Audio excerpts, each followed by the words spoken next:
सभी देशवासियों को मेरी तरफ से 73वें गणतंत्र दिवस की बहुत बहुत शुभकामनाएं। आज के दिन ही हमारा 73 वर्ष पूर्व हमारा सबसे बड़ा संविधान, जो दुनिया के सामने सबसे बड़ा लिखित संविधान है, वो बनकर तैयार हुआ था और भारत एक लोकतांत्रिक गणराज्य के रूप में स्थापित हुआ था। आज हमारा देश दुनिया की सबसे बड़ी लोकतांत्रिक शक्ति है। यहाँ सभी के मूल अधिकारों, मौलिक अधिकारों की रक्षा होती है। इसका कारण यही है कि हमारा ये संविधान हमारे अधिकारों की रक्षा करता है। तो ऐसे पावन अवसर पर आप सभी को मेरी तरफ से शुभकामनाएं। दोस्तों, मेरा आज का वीडियो बनाने का पीछे उद्देश्य है हमारे गौरवमय इतिहास से आपको रूबरू करवाना। आज हमारी संस्कृति विलुप्त सी होती जा रही है। आज हम अपनी संस्कृति को गौण होता देख रहे हैं। इसके पीछे कहीं ना कहीं कारण आप और हम ही हैं, क्योंकि हम अपनी संस्कृति को भूलते जा रहे हैं और दूसरों की संस्कृतियां, हमें पाश्चात्य संस्कृतियां या कुछ और संस्कृतियां हम अपनाते जा रहे हैं। तो दोस्तों, वीडियो आज मैं स्टार्ट करने से पहले मैं सबसे पहले भारत की शिक्षा प्रणाली पे थोड़ा सा गौर करूंगा कि हम लोग देखेंगे कि आज हम जो शिक्षा प्रणाली, हम जो बच्चे विद्यालयों में पढ़ रहे हैं या जो हमने पढ़ा, वो क्या है, हमें एजुकेट किया जाता है। स्किल्स और एजुकेशन में एक बहुत बड़ा अंतर होता है। हमें बचपन से हम सबसे छोटी क्लास से हम 12th तक आते हैं। 12th के बाद हम कॉलेज जाते हैं। खाली हमें बताया जाता है कि आप उठा के किताब जो उसमें लिखा है उसे रट लीजिए, एग्जाम में वो आएगा, उसको लिख लीजिए। आप 100 में से 96%, 98% रट के खूब ले आइए। आपके विद्यालय बहुत खुश होगा, समाज बहुत खुश होगा, परिवार खुश होंगे, आप खुश होंगे। बट एंड रूप पे हमारा जो निकल के जाता है, वो किसी भी कंपनी को या किसी भी ऐसे क्षेत्र जो आपको अर्थ दे, वहां आपकी ये शिक्षा कोई काम नहीं आती है।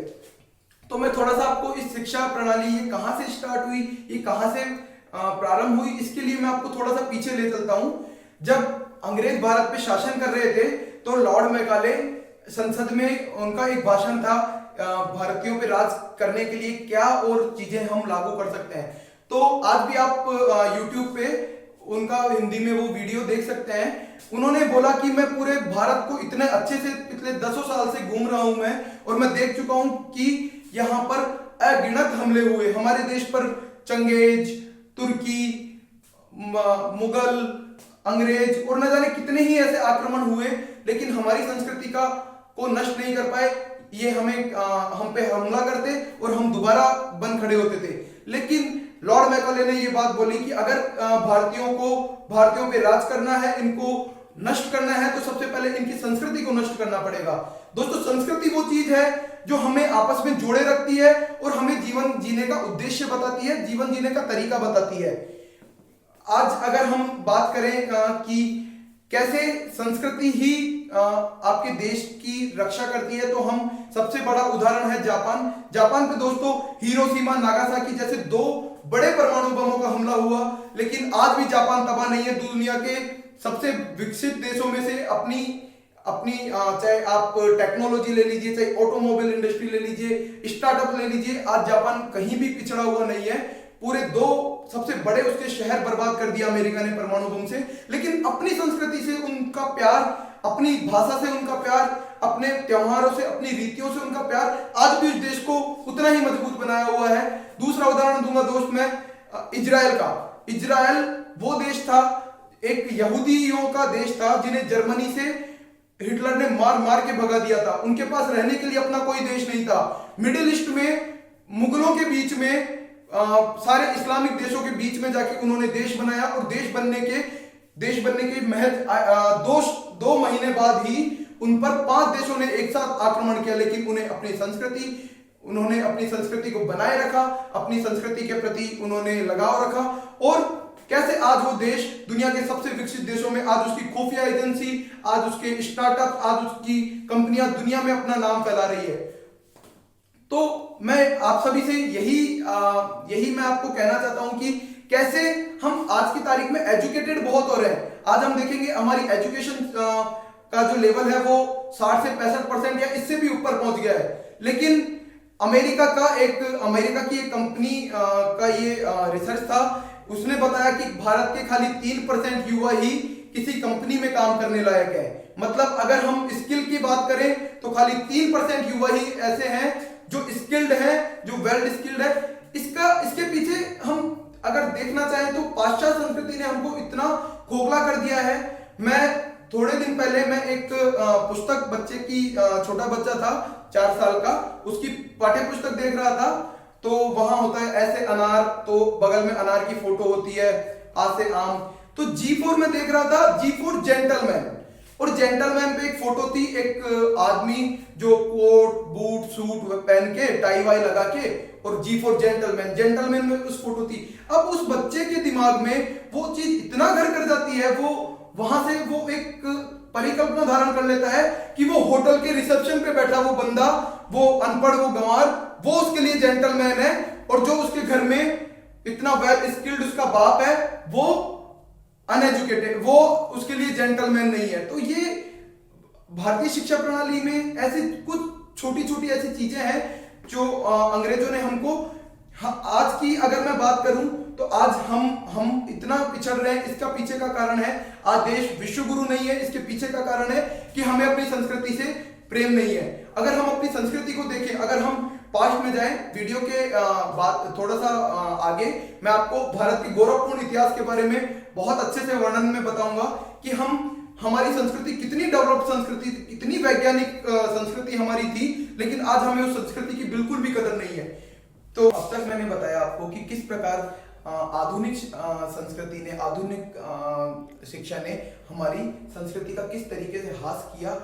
मैं उस संस्कृति की बात कर रहा हूँ जब ऋषि मुनि, हमारे भगवान राम कृष्ण, उस संस्कृति की बात कर रहा हूँ जब लोगों के पास पहनने को कपड़े नहीं थे, लोग जंगलों में घूमा करते थे। तब हमारी सिविलाइजेशन इतनी डेवलप थी कि हमें कहाँ भवन बनाने हैं, भवनों के आगे नालियां। जब हमारी हड़प्पा मोहनजोदाड़ो संस्कृति की खोज हुई खुदाई में, तब हमें पता चला कि हमारा देश कितना डेवलप था, हमारी संस्कृति। चाहे हम मैथमेटिक्स की बात कर ले, चाहे हम केमिस्ट्री की बात कर लें, चाहे हम आर्किटेक्चर की बात कर लें, चाहे हम अर्थशास्त्र, राजनीतिक शास्त्र, युद्ध शास्त्र, किसी भी फील्ड की बात कर लें। भारत का अगर हम इतिहास उठा के देखेंगे, इतिहास पढ़ने की जरूरत करेंगे थोड़ी बहुत, तो हमें पता चलेगा कि हमें कहीं बाहर झांकने की जरूरत नहीं है। हमारी संस्कृति इतना पर्याप्त ज्ञान है कि अगर हम इस पे अनुसंधान करने बैठे तो आज हम इतनी खोजें। भारत की संस्कृतियों से प्रभावित होकर कई वैज्ञानिकों ने इस ग्रंथों को पढ़ के, हमारी भगवत गीता, हमारे वेद उपनिषदों को पढ़ के आज इतनी बड़ी बड़ी खोजें अपने पेटेंट करा ली है। उन्हें हमारी संस्कृति के बारे में पता है, वो हमारी औषधि शास्त्रों को पढ़ते हैं और नए मेडिकल साइंसों में बड़ी बड़ी खोज करते हैं, लेकिन हमारे पास वो समय नहीं है। हमारे पास समय है अपने धन कमाने में, अपनी मॉडर्न शिक्षा को प्राप्त करने में। हम अपनी संस्कृति से बिल्कुल अलगाव हो चुके हैं, और यही कारण है कि आज भारत इतने नीचे पायदान पे आता है आधुनिकता के मामले में, क्योंकि हमारी संस्कृति कोई तुच्छ संस्कृति नहीं थी। हमारी संस्कृति अब तक की सबसे श्रेष्ठ, सबसे वैज्ञानिक तकनीक थी। अगर हम पॉइंट टू पॉइंट में मैं इस वीडियो में आपको सारा नहीं बता सकता हूं। अगर मैं आपको अतीत के बारे में सारा सब फील्ड्स के बारे में बताऊंगा, अर्थशास्त्र वगैरह के बारे में, तो शायद मुझे लगता है ये वीडियो करीब 10 से 15 दिन या उससे भी लंबा चल सकता है। तो मैं मैथमेटिक्स के बारे में बता देता हूं। तो आपने बोधायन का नाम सुना होगा। बोधायन ने आज से हजारों वर्ष पूर्व पाई, जिससे कि एक गोले की का क्षेत्रफल निकाला जाता है, उस पाई की कल्पना कर दी थी आर्यभट्ट, महर्षि आर्यभट्ट। आज हम जो इतनी बड़ी बड़ी खोजें करते हैं, आज हम जो इतने हमने सूर्य से पृथ्वी की दूरी निकाली, ये सब के पीछे जो गणित को छोटा बनाने के लिए जो जीरो की खोज थी, वो ऋषि आर्यभट्ट ने करी थी। आर्यभट्ट ने हमें बताया कि पृथ्वी गोल है। दुनिया 400 वर्ष पूर्व मानने लगी है कि दुनिया गोल है। उससे पहले दुनिया को चपटा माना जाता था, लेकिन हमारे मुनि आर्यभट्ट ने खगोल शास्त्र में बहुत पहले ही लिख रखा है कि दुनिया गोल है, और दुनिया एक मान्यता पहले थी 400 वर्ष पूर्व की पृथ्वी ब्रह्मांड का केंद्र है, और सूर्य और चंद्रमा इसके चारों ओर चक्कर लगाते हैं। लेकिन आर्यभट्ट ने अपने ग्रंथों में, अपने उनका जो वेद उन्होंने लिखे थे, उसमें उन्होंने पहले ही लिख रखा है कि पृथ्वी केंद्र नहीं है, केंद्र सूर्य है, और पृथ्वी और चंद्रमा, पृथ्वी इसके चारों ओर चक्कर लगाती है। पृथ्वी और बाकी अन्य ग्रह इसके चारों ओर चक्कर लगाते हैं। और माना जाता था कि चंद्र ग्रहण और सूर्य ग्रहण के बारे में परिकल्पनाएं होती थी कि जब कोई राक्षस जब सूर्य को निगल जाता है या खा जाता है तो ये चंद्र ग्रहण सूर्य ग्रहण होता है। ऐसा कुछ नहीं है।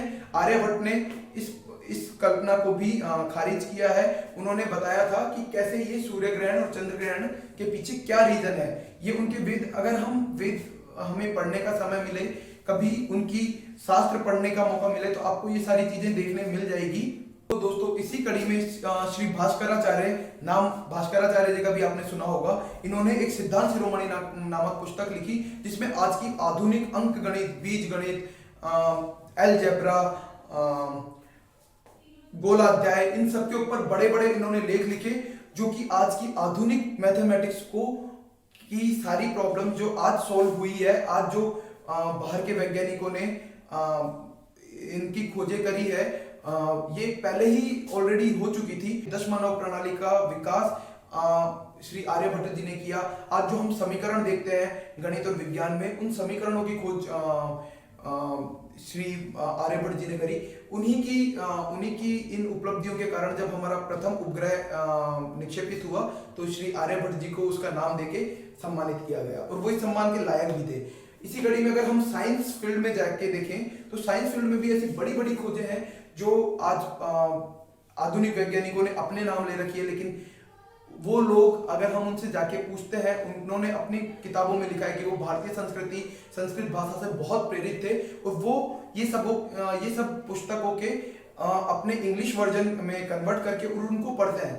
लेकिन आज भी इस बात की बहुत ग्लानि होती है, बहुत अंदर से ठेस होती है कि हम लोग, जिसकी ये संस्कृति है, जिन लोगों ने ये संस्कृति बनाई, उनके बच्चे ही आज वो संस्कृति पढ़ने के लिए जिज्ञासु नहीं है, बल्कि दूसरे लोग उसको पढ़ के बड़े बड़े आविष्कार कर रहे हैं और वो अपने नाम पेटेंट कर रहे हैं।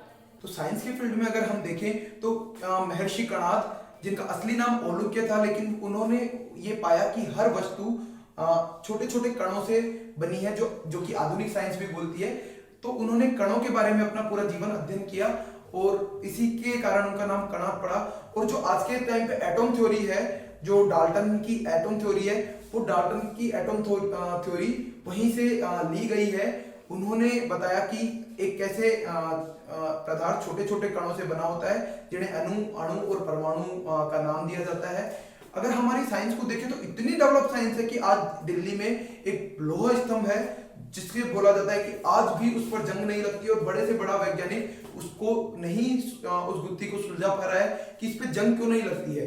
अगर हम अपनी संस्कृति में झांक के देखें और हमें वो रहस्य पता चले कि ऐसी क्या साइंस उन्होंने उस टाइम यूज करी कि वो सोने पे आज भी जंग नहीं लगती है, तो हम बड़े बड़े जो आज हर वर्ष लाखों करोड़ों टन सोना लोहा जिसपे जंग लग के वो खराब हो जाता है, आज हम उसे बचा सकते हैं। लेकिन बहुत ऐसे पुस्तकें हैं जो आज अब इस दुनिया में रही नहीं है, उसके लिखे हुए अक्षर उन पे से गायब हो चुके हैं, क्योंकि हमें उन्हें संजोने का टाइम नहीं मिला। मैं आपको बताऊंगा मेडिकल साइंस के बारे में। तो आज जो इतना बड़ा मेडिकल साइंस है, आज जितनी बीमारियों की पता आज के जमाने में नहीं है, वो सदियों वर्ष पूर्व हमारे ऋषि मुनियों ने करीब 11,000 बीमारी, महर्षि सुश्रुत ने करीब 11,000 बीमारियों का उस जमाने में पता लगा लिया था, और उनका इलाज उस जमाने में हुआ करता था। उस जमाने की मेडिकल साइंस भी दो भागों में विभाजित थी, आयुर्वेदिक चिकित्सा और शल्य चिकित्सा। आयुर्वेदिक चिकित्सा में वो चिकित्सा होती थी जहां आपको जड़ी बूटियां, औषधियां देकर वो आपका इलाज करते थे। उसमें अत्रेय ऋषि ने बड़े बड़े ग्रंथ लिखे हैं, बड़े बड़े वेद लिखे हैं, जिसमें बहुत बीमारियों का कैसे वनस्पतियों द्वारा या फिर हमारे आसपास रहने वाले जीव जंतुओं द्वारा उसका निजात पा सकते हैं, उसके बारे में बहुत अच्छे से लिखा गया है। सुश्रुत संहिता में आपको 11,000 बीमारियां, जब सुश्रुत संहिता को पूरा पढ़ेंगे, 11,000 बीमारियों के बारे में वर्णन है वहां कि उन बीमारियों के कैसे घरेलू औषधियों से, इन तरीकों से हम इलाज पा सकते हैं। और दोस्तों अगर हम शल्य चिकित्सा की बात करें तो शल्य चिकित्सा में महर्षि सुश्रुत उस जमाने में राजा महाराजा ऐसे दंड प्रचलित थे कि नाक काट देते थे या फिर कुछ इस प्रकार के, तो उनके पास जो आज प्लास्टिक सर्जरी 200 वर्ष या 250 वर्ष पूर्व हमारे को देखने मिली है, वो प्लास्टिक सर्जरी उस जमाने में महर्षि सुश्रुत उसके बहुत बड़े ऋषि मुनि माने जाते थे शल्य चिकित्सा के। उन्होंने उस जमाने में करीब 900 उपकरण ऐसे तैयार कर रखे थे जिससे वो बड़े से बड़े ऑपरेशन आसानी से कर दिया करते थे। आज हमारे पास बहुत आधुनिक उपकरण है, लेकिन वो उपकरण उन्होंने उस जमाने में बना के और ऐसी चिकित्सा किया करते थे। अगर हमारी संस्कृति में हर चीज का समाधान है। हमारा भगवत गीता है, इतना बड़ा भगवान के द्वारा लिखी गई पुस्तक है, भगवान के द्वारा बोली और उसको लिखी गई पुस्तक है। इसमें हर चीज का हमारे पास समाधान है। आज हम 98% वो चिंताओं से ग्रसित है जो वाकई में चिंता है ही नहीं। अगर हम भगवत गीता पढ़ेंगे या हम अपने रामायण महाभारत, इतने बड़े बड़े हमारे पास ग्रंथ उपनिषद हैं, अगर हम उनको पढ़ेंगे तो हम पाएंगे कि ये साइंस जो है आज की, वो कहीं ना कहीं हमारी संस्कृति इतनी वैज्ञानिक संस्कृति है कि महर्षि कालिदास ने जब मेघदूत लिखा तो उन्होंने बताया कि वो कैसे मेघों के थ्रू, बादलों के थ्रू एक संदेश को दूसरे संदेश पे पहुंचाया करते थे। लेकिन तथाकथित वैज्ञानिक इस बात की पुष्टि नहीं करते थे। उन्होंने बहुत हल्के में लिया इन बातों को। जनरली कह देते थे कि यार देवी देवता है, भगवान है, शक्तियां होती थी। ऐसा कुछ नहीं था। साइंस पे डिपेंड थे। वो मानव के तौर पे इस दुनिया में आए थे और वो सारी चीजें उन्होंने साइंस के बलबूते पे करी है। ऐसी कोई दैवीय शक्तियां नहीं थी। मेघदूत को अगर हमने सीरियस लिया होता कि कैसे एक बादल दूसरे बादल को से बादलों के थ्रू संदेश पहुंचाते थे, तो आज जो एसएमएस प्रणाली जो हमारे पास है कि कैसे फोनों में मैसेजेस उतर जाते हैं, वीडियोज आ जाते हैं, तो अगर हमारे इस वैज्ञानिक इस चीज को थोड़ा सा गंभीर लेते तो शायद ये खोजें, ये आविष्कार भारतीय संस्कृति द्वारा होता। हम ऐसे कई फैक्ट है, मैं आपको छोटे छोटे फैक्ट बताता हूँ। अगर हम दैनिक जीवन में हनुमान चालीसा पढ़ते हैं तो हनुमान चालीसा में एक श्लोक आता है, युग सहस्र योजन पर भानु लीलो ताही मधुर फल जानू।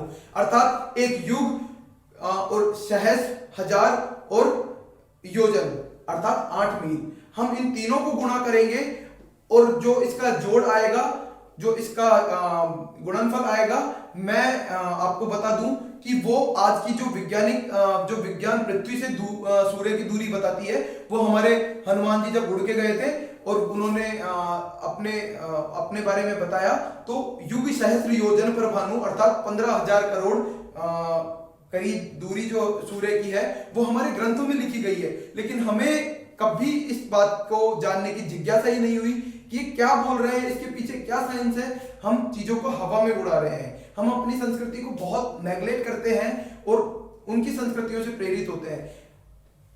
आज हम जब दिल्ली से न्यूयॉर्क जाते हैं और 3 स्तर के हम प्लेन देखते हैं, फर्स्ट क्लास, जनरल और लगेज, तो हमें बड़ी कल्पना होती है कि यार ये 3 स्तर का विमान है। तो अगर हम जब हमारी रामायण उठा के देखें तो जब राम भगवान ने रावण को हराया था और उसके बाद वापस अपनी सेना को लेकर लौटे थे, तो क्या अकेले आए थे क्या? वो एक 8 तलीय रावण का वो विमान था जिसके 8वें तल पर श्री राम जी बैठकर अयोध्या में लैंड हुए थे।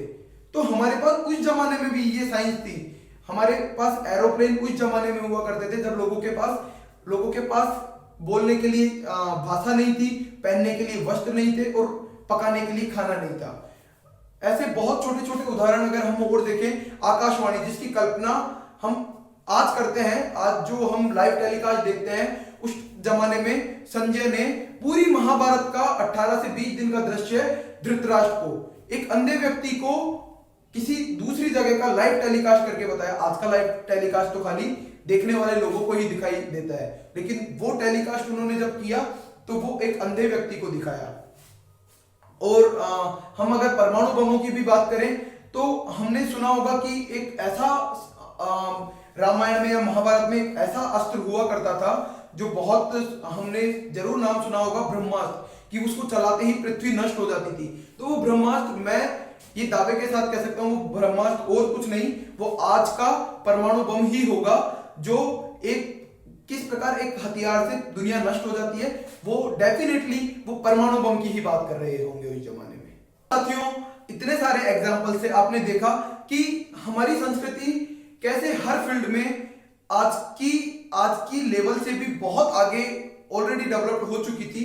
चाहे अर्थशास्त्र हमने देखा, राजनीतिक शास्त्र हमने देखा, युद्ध तकनीक हमने देखी, आधुनिक हथियारों के हमने हथियारों को देखा, मैथमेटिक्स देखा, मेडिकल साइंस देखा। इन सब में हमारा देश ऑलरेडी बहुत डेवलप था। और भारत के आज भी भारत के जो लोग हैं, भारत संस्कृति में पैदा होने वाले जो लोग हैं, भारतीय मूल के लोग हैं, आज पूरी दुनिया भर में अपना नाम कर रहे हैं। लेकिन एजुकेशन सिस्टम प्रणाली हमारी हमें गुलाम बनने, खाली कमांड्स को फॉलो करने का आदेश देती है। आज बड़ी भी जितनी भी देश की सबसे बड़ी कंपनियां हैं, चाहे हम माइक्रोसॉफ्ट देख लें, हम गूगल देख लें, और ऐसी न जाने कितनी कंपनियां हैं जिसके सीईओ, जिनको चलाने वाले लोग भारतीय मूल से आते हैं। तो क्यों हम भारतीय खाली वहां नौकरी कर सकते हैं, हम अपना खुद का गूगल नहीं बना सकते? आज अगर दुनिया की सबसे बड़ी ताकत अमेरिका है, अमेरिका हमें 2 दिन के अंदर नष्ट कर सकती है, क्योंकि हमारा एक डेटा अमेरिका के पास है। हम जो आज गूगल चलाते हैं, मेरी वीडियो आप जिस प्लेटफॉर्म पे देख रहे होंगे, डेफिनेटली वो भी अमेरिका के ही किसी कंपनी का होगा। तो हमारा सारा डेटा, हम क्या करते हैं, कितनी बजे उठते हैं, हमारा परिवार क्या है, सारा डेटा अमेरिका के पास है। अगर हमें देश को विश्व गुरु बनाना है तो सबसे पहले आत्मनिर्भर बनना पड़ेगा। आत्मनिर्भर बनने के लिए हमें अपनी संस्कृति से प्यार दिखाना होगा। हम अपनी संस्कृति को जाने पहचाने, अपने बच्चों को बताएं कि हमारे पूर्वज कौन थे, कैसे वो अपना जीवन यापन करते थे, हमारी संस्कृति कितनी डेवलप संस्कृति होती थी। हम अपने बच्चों को गर्व से अगर अपनी संस्कृति के बारे में बताएंगे तो वो अपनी संस्कृति पे गर्व करेंगे। लेकिन उसके लिए हमें खुद को उस संस्कृति का नॉलेज होना बहुत जरूरी है। मैं आप सभी से इस वीडियो के थ्रू मैं आपसे यही गुजारिश करूंगा कि आप अपनी संस्कृति को जाने, पहचाने और अपने बच्चों को बताएं, ताकि वो जब आने वाला भारत उन्हीं के ऊपर डिपेंड करेगा। जो आज 3-4 साल के बच्चे हैं, 2035 या 40 में देश उन्हीं का होगा, देश उन्हीं को मान रहा होगा। तो अगर हम अपने बच्चों को हमारी संस्कृति के बारे में, हम उन्हें अपने पूर्वजों के बारे में कहानियां सुना सकते हैं, कैसे महाराणा प्रताप 75 किलो का भाला हाथ में लेके और उसे फेंका करते थे। अगर हम ये सब चीजें बताएंगे, ये तो कोई बहुत पुरानी बात नहीं है, ये 500-600 वर्ष पुरानी बात है। आज मैं आपको एक बहुत ही जोरदार बात बताना चाहता हूं। अगर ये सुनकर आपका सीना गर्व से ना फूल जाए तो मुझे बताइएगा।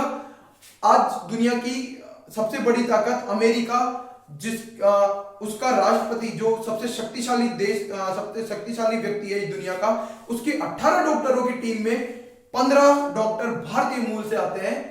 और जो दुनिया को रॉकेट साइंस देने वाला जो नासा है, जो आज जिसके सैटेलाइट हमारे को चारों तरफ से कवर किए हुए हैं, उस नासा को चलाने वाले 60% से अधिक वैज्ञानिक भारतीय मूल से आते हैं। तो आपने भारत का इतिहास को जाना, संस्कृति को जाना, और अगर आपको ये जान के, आपको ये सब सुन के आज अपने भारतीय होने पे गर्व हो रहा है, आज अपने पूर्वजों पे आपको गर्व हो रहा है, तो मेरा आपसे अनुरोध है कि अपने परिजनों को, अपने मित्रों को ये वीडियो जरूर शेयर करें। धन्यवाद। जय हिंद, जय भारत।